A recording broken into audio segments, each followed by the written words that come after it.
Friends, welcome to KNE academy. Friends, आज के इस वीडियो में हम लोग उर्दू से मुतालिक 30 सवालात के प्रैक्टिस करने वाले हैं। तो फ्रेंड्स, आप वीडियो को देखते वक्त वीडियो को पॉज करें और सवालों के जवाब देने के लिए कोशिश करें, जिससे आप ये अंदाज़ा लगा सकते हैं या मूल्यांकन कर सकते हैं कि आप उर्दू में कितने नंबरात को हासिल कर पा रहे हैं 30 में से। इससे आप अपनी तैयारी को और बेहतर कर सकते हैं। फ्रेंड्स, इसी तरह के वीडियोस को पाने के लिए केएनई एकेडमी चैनल को सब्सक्राइब करें, साथ ही बेल आइकन को दबा दें, जिससे आने वाले वीडियोस की जो भी नोटिफिकेशन हो वो आपको सही समय पर मिले और आप इससे फायदा ले सकें। फ्रेंड्स, आप अपने साथियों के दरमियान केएनई एकेडमी चैनल को शेयर करें, जिससे वो भी साथी हमारे यहाँ से फायदा ले सके। फ्रेंड्स, अगर आप नोट्स लेना चाहते हैं तो डिस्क्रिप्शन में आपको व्हाट्सएप नंबर दिया गया है, आप वहां से जाकर के संपर्क कॉन्टेक्ट राब्ता कर सकते हैं और नोट्स को हासिल कर सकते हैं। फ्रेंड्स, आज की वीडियो में 30 सवालात की प्रैक्टिस करते हैं और देखते हैं कि हम लोग कितने नंबरात को हासिल कर पा रहे हैं। फ्रेंड्स, आपको सबसे पहले हिदायत दिया गया, हिदायत को पढ़ते हैं, फिर आगे सवालात को देखते हैं। नीचे दी हुई इबारत को पढ़िए और दिए गए मुतबादिल में से किसी एक मुनासिब तरीन मुतबादिल का इंतखाब कीजिए। फ्रेंड्स, आपको इबारत दिया गया है और इबारत से मुताल्लिक कुछ सवालात पूछे गए हैं। उन सभी सवालात के जवाब आपको इबारत से देने हैं। इबारत में है, लक्ष्मीबाई एक बहादुर हिंदुस्तानी औरत थी जिसने अंग्रेजी साम्राज्य के खिलाफ अपने वतन हिंदुस्तान की आज़ादी के लिए आज़ादी की लड़ाई में जान दे दी। लक्ष्मीबाई का नाम मनुबाई था। छोटी उम्र में मनुबाई की शादी झांसी के राजा गंगाराव से हो गई। उसके बाद वो मनुबाई के बजाय झांसी की रानी कहलाने लगी। ससुराल में उसका नाम लक्ष्मीबाई रखा गया। 1851 ईस्वी में रानी एक बेटे की मां बनी, लेकिन 2 साल बाद वो जुदाई का दाग दे गया। राजा गंगाधर को यह सदमा ले डूबा और कुछ दिनों बाद वो मौत की गोद में सो गए। मगर रानी लक्ष्मीबाई ने हिम्मत से काम किया। उसने अपने बेटे दामोदर राव को गद्दी पर बैठाया और राजा राजपाट की बागडोर अपने हाथ में ले ली। अंग्रेजी कंपनी ने यह बहाना बनाकर रियासत झांसी को हथियाना चाहा कि अब वहां गद्दी का कोई वारिस नहीं रहा। इसलिए लॉर्ड डलहौजी ने कंपनी के तरफ से ये पेशकश रखी कि रियासत झांसी को अंग्रेजों के हवाले कर दिया जाए। रानी ने अंग्रेजों को जवाब भिजवाया कि मैं अपनी झांसी को किसी कीमत पर अंग्रेजों के हवाले ना करूंगी। फ्रेंड्स, हम लोग इबारत को पढ़े, अब सवालों को देखते हैं और इबारत से सवालों के जवाब को देंगे। सवाल नंबर 1 में आपको पूछा गया है, किसने उनका नाम लक्ष्मीबाई रखा? तो ऑप्शन नंबर 1 में है ससुराल वालों ने, ऑप्शन नंबर 2 झांसी के अवाम ने, ऑप्शन नंबर 3 उनके शौहर राजा गंगाराव ने, ऑप्शन नंबर 4 उनके पिताजी ने। तो फ्रेंड्स, हम लोग इबारत में देखते हैं, लक्ष्मीबाई एक बहादुर हिंदुस्तानी औरत थी जिसने अंग्रेजी साम्राज्य के खिलाफ अपने वतन हिंदुस्तान की आज़ादी के लिए आज़ादी की लड़ाई में जान दे दी। लक्ष्मीबाई का नाम मनुबाई था। छोटी उम्र में मनुबाई की शादी झांसी के राजा गंगाराव से हो गई। उसके बाद वो मनुबाई के बजाय झांसी की रानी कहलाने लगी। ससुराल में उनका नाम लक्ष्मीबाई रखा गया। किसमें फ्रेंड्स? ससुराल में जो है उनका नाम लक्ष्मीबाई रखा गया था। कहाँ? ससुराल में उनका नाम लक्ष्मीबाई रखा गया था। तो इसका जो सही आंसर है, किसने उनका नाम लक्ष्मीबाई रखा? तो ससुराल वालों ने उनका नाम लक्ष्मीबाई रखा। ऑप्शन नंबर 1 आपका सही आंसर है। अब चलते हैं हम लोग सवाल नंबर 2 को देखते हैं। झांसी के राजा गंगाराव से शादी के बाद क्या कहलाने लगी? ऑप्शन नंबर 1 झांसी की आवाम, ऑप्शन नंबर 2 महारानी, option number 3 Lakshmibai, option number 4 Manobai. तो फ्रेंड्स, हम लोग इबारत में देखते हैं क्या कहलाने लगी, यानी शादी के बाद जो है झांसी की रानी क्या कहलाने लगी। तो फ्रेंड्स, आपको यहाँ पर दिया है, लक्ष्मीबाई का नाम मनुबाई था। छोटी उम्र में मनुबाई की शादी झांसी के राजा गंगाराव से हो गई। उसके बाद मनुबाई के बजाय क्या है, मनुबाई के बजाय झांसी की रानी कहलाने लगी। क्या कहलाने लगी? झांसी की रानी कहलाने लगी। तो ऑप्शन नंबर 1 आपका सही आंसर है, यानी झांसी की रानी कहलाने लगी। क्या कहलाने लगी? झांसी की रानी कहलाने लगी। तो फ्रेंड्स, यहाँ पर जो होना चाहिए आपका ऑप्शन नंबर 1 सही आंसर, झांसी की आवाम की जगह झांसी की रानी कहलाने लगी। अब चलते हैं हम लोग सवाल नंबर 3 को देखते हैं। राजा गंगाराव को किसका सदमा ले डूबा? ऑप्शन नंबर 1 बेटे की मौत का सदमा, ऑप्शन नंबर 2 झांसी के खराब हालात का सदमा, ऑप्शन नंबर 3 बाप की मौत का सदमा, ऑप्शन नंबर 4 जंग में हारने का सदमा। तो हम लोग देखते हैं फ्रेंड्स, इबारत में कहां दिया गया है इसका सही आंसर। 1851 ईस्वी में रानी एक बेटे की मां बनी, लेकिन 2 साल बाद वो जुदाई का दाग दिए गया। राजा गंगाधर को यह सदमा ले डूबा और कुछ दिनों बाद वो मौत की गोद में सो गए। फ्रेंड्स, बेटे की मौत के बाद जो है राजा गंगाधर को सदमा लग गया और सदमा के बाद वो मौत की गोद में सो गए। तो किसके सदमे में? बेटे की सदमे में जो है राजा गंगाधर मौत की गोद में सो गए। तो इसका जो सही आंसर है ऑप्शन नंबर 1, बेटे की मौत का सदमा। ऑप्शन नंबर 1 आपका सही आंसर है सवाल नंबर 3 का। अब चलते हैं सवाल नंबर 4 को देखते हैं। लक्ष्मीबाई ने किसके खिलाफ आजादी की लड़ाई में जान दे दी? ऑप्शन नंबर 1 फ्रांसीसी साम्राज्य के खिलाफ, ऑप्शन नंबर 2 विदेशी साम्राज्य के खिलाफ, ऑप्शन नंबर 3 अंग्रेजी साम्राज्य के खिलाफ, ऑप्शन नंबर 4 पुर्तगाली के खिलाफ। तो फ्रेंड्स आपको ऑप्शन इबारत को देखते हैं, फिर ऑप्शंस में से सवालों के जवाब को देंगे। लक्ष्मीबाई एक बहादुर हिंदुस्तानी औरत थी जिसने अंग्रेजी साम्राज्य के खिलाफ अपने वतन हिंदुस्तान की आजादी के लिए आजादी की लड़ाई में जान दे दी। तो फ्रेंड्स अंग्रेजी साम्राज्य के खिलाफ जो है मनुबाई ने यानी झांसी की रानी जो है वो आजादी की लड़ाई में जान दे दी थी। किसके खिलाफ? अंग्रेजी साम्राज्य के खिलाफ। अंग्रेजी साम्राज्य के खिलाफ जो है वो लड़ाई में जान दे दी थी। तो इसका जो सही आंसर है आपको अंग्रेजी साम्राज्य के खिलाफ ऑप्शन नंबर 3 आपका सही आंसर है सवाल नंबर 4 का। अब चलते हैं हम लोग सवाल नंबर 5 को देखते हैं। मैं अपनी झांसी को किसी कीमत पर अंग्रेजों के हवाले ना करूंगी, ये जवाब रानी ने किसको दिया? ऑप्शन नंबर 1 लॉर्ड इरविन को, ऑप्शन नंबर 2 लॉर्ड अरुण को, ऑप्शन नंबर 3 लॉर्ड डलहौजी को, ऑप्शन नंबर 4 लॉर्ड ड्रॉन को। तो फ्रेंड्स इसका जो सही आंसर है लॉर्ड डलहौजी ने जो है ये एक पेशकश लेकर के आया था अंग्रेजी कंपनी की तरफ से कि रियासत झांसी को अंग्रेजों के हवाले कर दिया जाए। तो रानी ने अंग्रेजों को जवाब भिजवाया था कि मैं अपनी झांसी को किसी कीमत पर अंग्रेजों के हवाले ना करूंगी। तो आगे हम लोग देखते हैं मगर रानी लक्ष्मीबाई ने हिम्मत से काम किया। उसने अपने बेटे दामोदर राव को गद्दी पर बैठाया और राजपाट की बागडोर अपने हाथ में ले ली।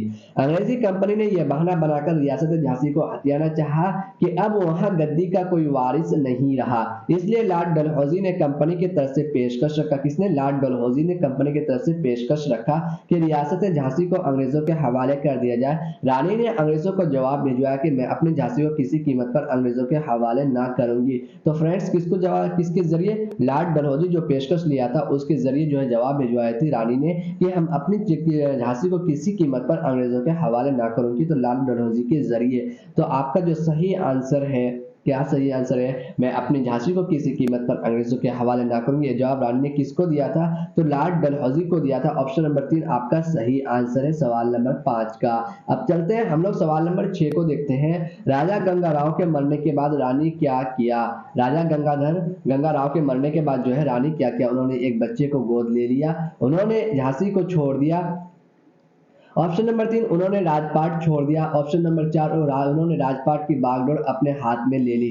तो फ्रेंड्स इसका जो सही आंसर है राजा गंगा राव के मरने के बाद रानी ने क्या किया? तो आपका जो सही आंसर है यहाँ पर आपको दिया गया है कि राजा गंगाधर को सदमे ले डूबा और कुछ दिनों बाद वो मौत की गोद में सो गए, मगर रानी लक्ष्मीबाई ने हिम्मत से काम किया। उसने अपने बेटे दामोदर राव को गद्दी पर बैठाया और राजपाट की बागडोर अपने हाथ में ले ली। क्या किया?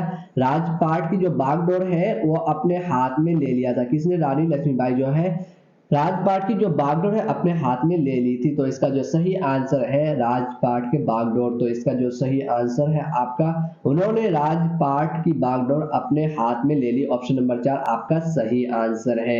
अब चलते हैं हम लोग सवाल नंबर 7 को देखते हैं। शर्त की जमा क्या है?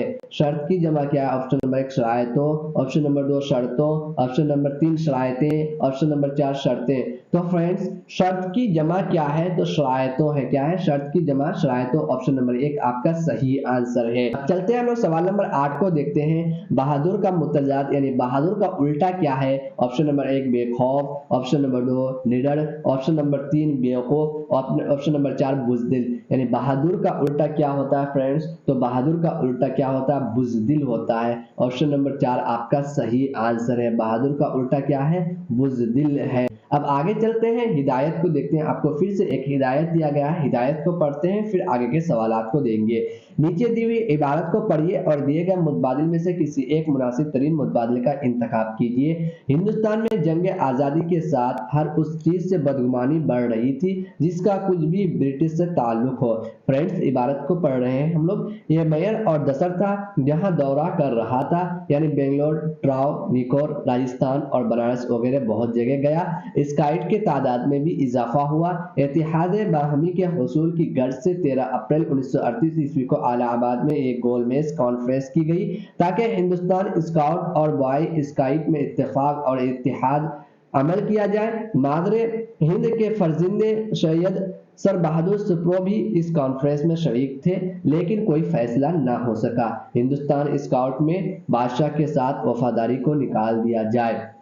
अब चलते हैं फ्रेंड्स, हम लोग सवालों को देखते हैं, फिर जवाब देने के लिए कोशिश करते हैं। सवाल नंबर 9 में आपको पूछा गया है कॉन्फ्रेंस का मकसद स्काउट और स्काउट बॉय में क्या कायम करना था। ऑप्शन नंबर 1 मिलजुल कर काम करने की तरगीब देना। ऑप्शन नंबर 2 दोनों की आपसी झगड़ों को खत्म करना। ऑप्शन नंबर 3 इत्तेफाक और इत्तेहाद अमल कायम करना। ऑप्शन नंबर 4 अच्छा तालमेल कायम करना। तो फ्रेंड्स, कॉन्फ्रेंस का जो मकसद था उसको देखते हैं क्या मकसद था। हिंदुस्तान में जंग आजादी के साथ हर उस चीज से बदगुमानी बढ़ रही थी जिसका कुछ भी ब्रिटिश से ताल्लुक हो। ये मेयर और दसर था जहां दौरा कर रहा था, यानी बेंगलोर, ट्राई, निकर, राजस्थान और बनारस वगैरह बहुत जगह गया था। स्काउट की तादाद में भी इजाफा हो। इत्तेहाद बाहमी के हुसूल की गर्ज से 13 अप्रैल 1938 ईस्वी को इलाहाबाद में एक गोलमेज कॉन्फ्रेंस की गई ताकि हिंदुस्तान स्काउट और बॉय स्काउट में इत्तेफाक और इत्तेहाद अमल किया जाए। मादरे हिंदुस्तान, तो फ्रेंड्स 13 अप्रैल 1938 ईस्वी को इलाहाबाद में एक गोलमेज कॉन्फ्रेंस की गई ताकि हिंदुस्तान स्काउट और इस बॉय स्काउट में इत्तेफाक और इत्तेहाद अमल किया जाए। क्या किया जाए? इत्तेफाक और इत्तेहाद अमल किया जाए। तो इसका जो सही आंसर है सवाल नंबर 9 का, कॉन्फ्रेंस का मकसद स्काउट और स्काउट बॉय में क्या कायम करना था, तो ऑप्शन नंबर 3 आपका सही आंसर है। इत्तेफाक और इत्तेहाद अमल को कायम करना था। ऑप्शन नंबर 3 आपका सही आंसर है।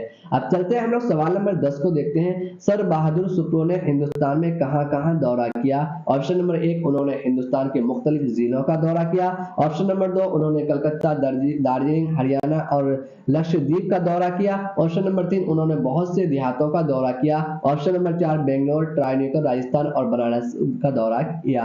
तो फ्रेंड्स, इसका जो सही आंसर होना चाहिए आपका, हिंदुस्तान में जंग आजादी के साथ हर उस चीज से बदगुमानी बढ़ रही थी जिसका कुछ भी ब्रिटिश से ताल्लुक ये मेयर और दसर था जहां दौरा कर रहा था, यानी बेंगलोर, ट्राइनिकर, राजस्थान और बनारस। कहां फ्रेंड्स? बेंगलोर, ट्राइनिकर, राजस्थान और बनारस वगैरह बहुत जगह गया था। तो इसका जो सही आंसर है आपका ऑप्शन नंबर 4 आपका सही आंसर है। सर बहादुर सुप्रो ने हिंदुस्तान में कहां-कहां दौरा किया, तो बेंगलोर, ट्राइनिकर, राजस्थान और बनारस का दौरा किया। ऑप्शन नंबर 4 आपका सही आंसर है।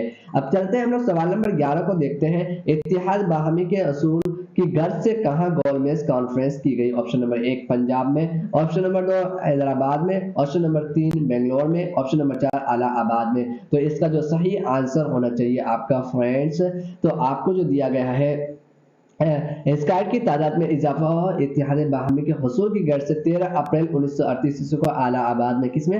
इलाहाबाद में एक गोलमेज कॉन्फ्रेंस किया। इलाहाबाद में क्या किया था? कॉन्फ्रेंस किया था। तो इसका जो सही आंसर है इलाहाबाद में, तो आपका जो सही आंसर है कहां? इलाहाबाद में। तो ऑप्शन नंबर 4 आपका सही आंसर है सवाल नंबर 11 का। अब चलते हैं हम लोग सवाल नंबर 12 को देखते हैं। कॉन्फ्रेंस में हिंदुस्तान स्काउट से क्या निकालने की बात रखी थी।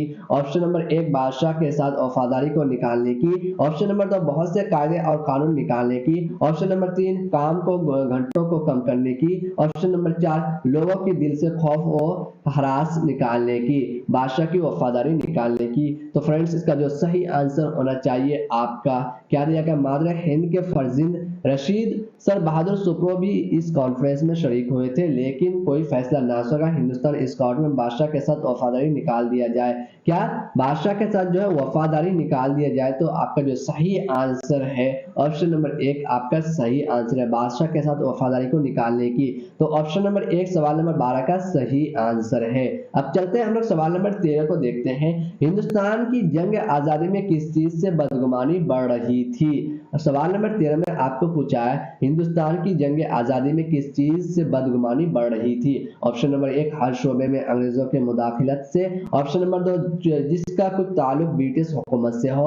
ऑप्शन नंबर 3 अंग्रेजों के बढ़ते हुए इक़्तिदार से। ऑप्शन नंबर 4 हर शोबे में अंग्रेजों के मुदाखलत से। तो फ्रेंड्स, हम लोग इबारत को देखते हैं, फिर सवाल के जवाब को देने के लिए कोशिश करते हैं। हिंदुस्तान में जंग आजादी के साथ हर उस चीज से बदगुमानी बढ़ रही थी जिसका कुछ भी ब्रिटिश से ताल्लुक है। किससे फ्रेंड्स? ब्रिटिश ब्रिटिश से कुछ भी ताल्लुक हो, उन सब चीजों से हिंदुस्तान में जंग आजादी के बाद साथ जो है बदगुमानी बढ़ रही थी। तो कैसे? ब्रिटिश से। तो इसका जो सही आंसर है जिसका कुछ ताल्लुक ब्रिटिश से हुकूमत से हो, तो ऑप्शन नंबर 2 आपका सही आंसर है सवाल नंबर 13 का। अब चलते हैं फ्रेंड्स, हम लोग सवाल नंबर 14 को देखते हैं। सवाल नंबर 14 में क्या पूछा गया है? ताल्लुक की जमा क्या है? ऑप्शन नंबर 1 ताल्लुकातों, ऑप्शन नंबर 2 मुतअल्लिक, ऑप्शन नंबर 3 मुतअल्लिकात, ऑप्शन नंबर 4 ताल्लुकात। तो फ्रेंड्स ताल्लुक का जमा जो सही आंसर है ऑप्शन नंबर 4 ताल्लुकात। अब चलते हैं फ्रेंड्स, हम सवाल नंबर 15 को देखते हैं। वफादारी का मुतजाद क्या है? वफादारी का मुतजाद क्या है? ऑप्शन नंबर 1 सफाकी, ऑप्शन नंबर 2 फरेब की, ऑप्शन नंबर 3 दगाबाजी, ऑप्शन नंबर 4 गद्दारी। तो फ्रेंड्स वफादारी का जो सही आंसर है आपका ऑप्शन नंबर 3 यानी दगाबाजी। क्या? दगाबाजी। वफादारी करना, दगाबाजी करना, ऑप्शन नंबर 3 आपका सही आंसर है सवाल नंबर 15 का।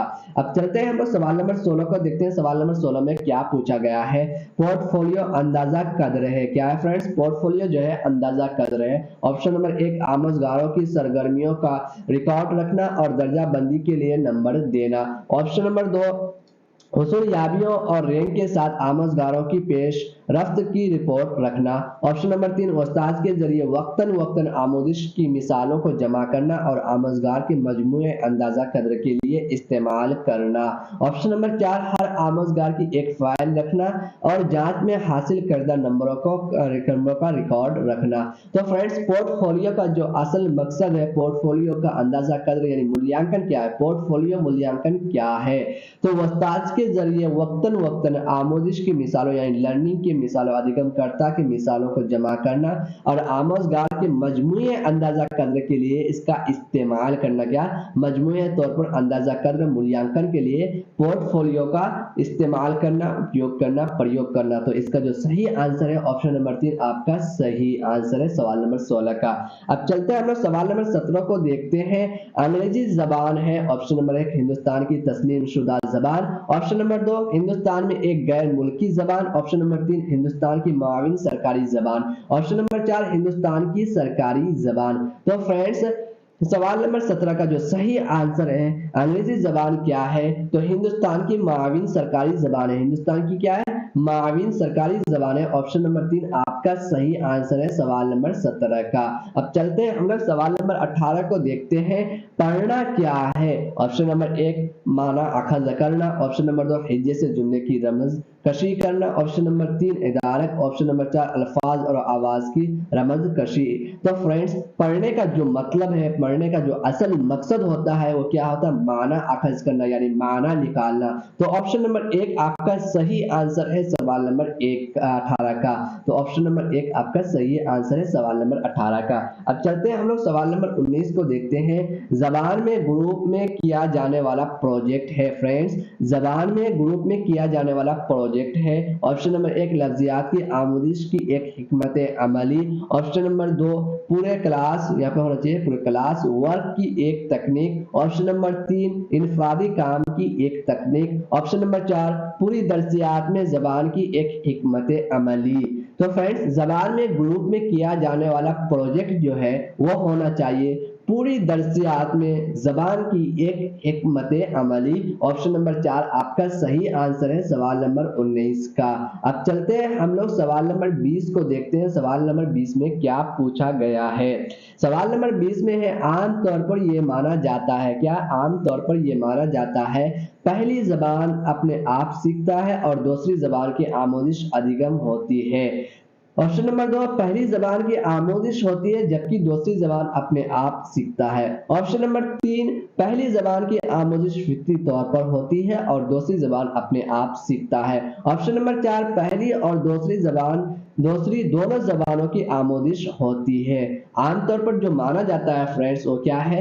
पहली जबान यानी मादरी जबान जो है बच्चा अपने आप सीखता है और दूसरी जबान जो स्कूली जबान होती है वो क्या करता है? अधिगम के जरिए लर्निंग के जरिए सीखता है।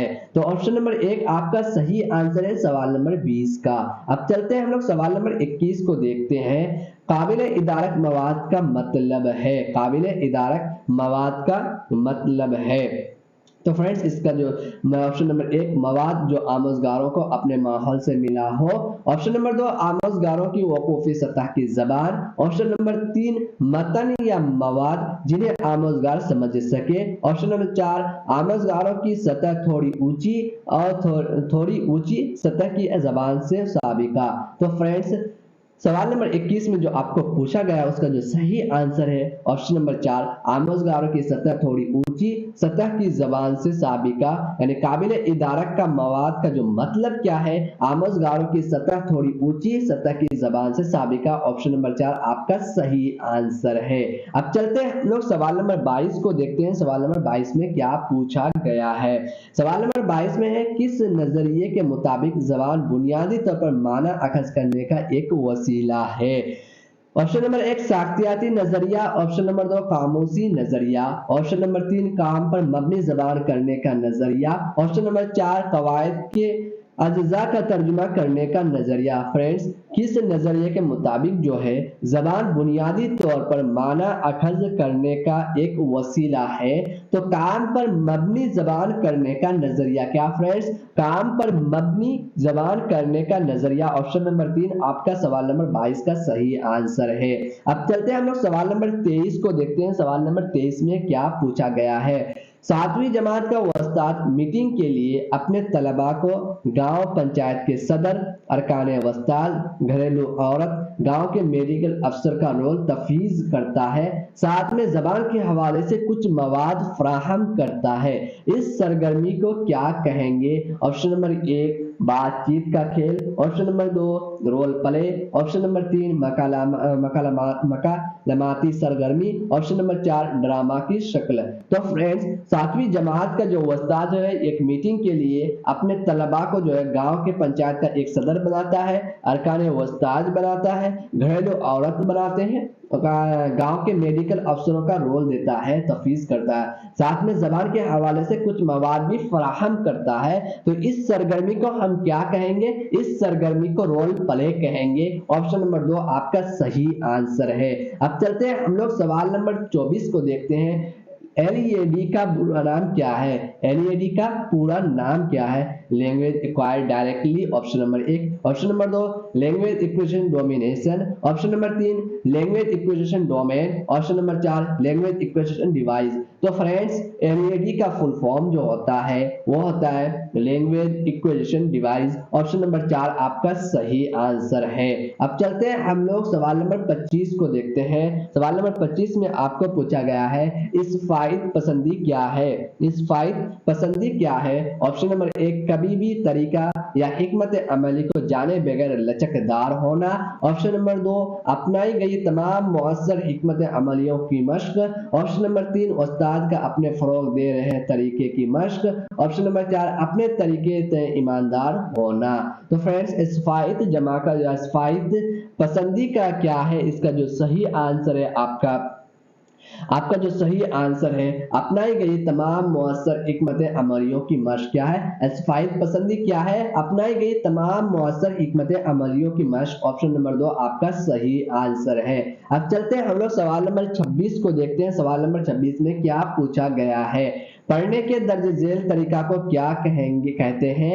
एक कारी फैसले करने और फिर राय देने के लिए असल निकात को अलहदा करता है। ऑप्शन नंबर 1 तलखीस करना। ऑप्शन नंबर 2 सरसरी मुताला। ऑप्शन नंबर 3 बगौर मुताला। ऑप्शन नंबर 4 मालूम से नामालूम का कियास। तो पढ़ने के दर्ज झेल तरीका को क्या कहते हैं। एक कारी फैसला करने और फिर राय देने के लिए असल निकात को अलहदा करता है। तो ऑप्शन नंबर 1 आपका सही आंसर है तलखीस करना। Option number 1। अब चलते हैं हम लोग सवाल नंबर 27 को देखते हैं। सवाल नंबर 27 में क्या पूछा गया है। दर्ज झेल सरगर्मियां सुनने के किस मकसद की तकमील करती है। ऑप्शन नंबर 1 तबादला ख्याल का मकसद। ऑप्शन नंबर 2 तामुरी मकसद। ऑप्शन नंबर 3 तफकीरी मकसद। ऑप्शन नंबर 4 अंजाम दही का मकसद। तो फ्रेंड्स दर्ज झेल में सरगर्मियां सुनने के किस मकसद की तकमील करती है? तो अंजामदेही का मकसद का तकमील करती है। ऑप्शन नंबर 4 आपका सही आंसर है सवाल नंबर 27 का।